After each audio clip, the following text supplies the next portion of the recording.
সরকারি চাকরিতে নিয়োগের তদন্তে রাজনৈতিক পরিচয় গুরুত্ব পাবে না। পুলিশ সংস্কার কমিশনের মতবিনিময় সভায় এমন পরামর্শ এসেছে।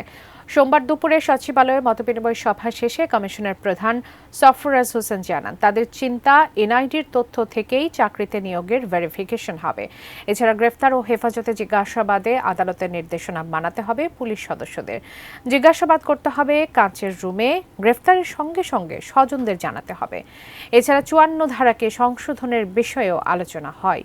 এসব বিষয় সরকারকে আনুষ্ঠানিকভাবে সুপারিশ করবে সংস্কার কমিশন।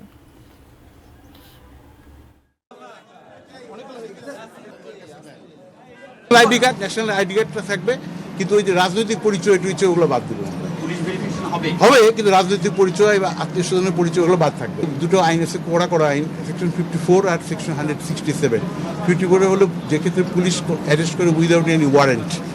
আরেকটা হলো 167, যেটা হলো আপনি যেখানে পুলিশ আপনার রিমান্ডে নেয়। এই দুটো বিষয় কিন্তু আমরা কোনো সিদ্ধান্ত দেওয়ার মালিকও না, সুপারিশ করা আমরা এমনকি হোম মিনিস্ট্রিও মালিক না। হাইকোর্ট বা সুপ্রিম কোর্টের যে ব্যাখ্যা, সেই ব্যাখ্যাগুলো অলরেডি পুলিশের পক্ষ থেকে চেষ্টা করা হচ্ছে যে এগুলো নিজের লেভেলে নির্দেশ দেওয়ার জন্য। কিন্তু এটা আমরা বলছি যে এটা যদি সম্ভব হয়, পুলিশ রেগুলেশনস বুক অফ 1943-তে এটা অ্যামেন্ডমেন্ট করে ঢুকানো, বা ইভেন পুলিশ আইন ঢুকানো, বা অন্য কোনো আইনে যদি এটা সংশ্লিষ্ট করা যায়।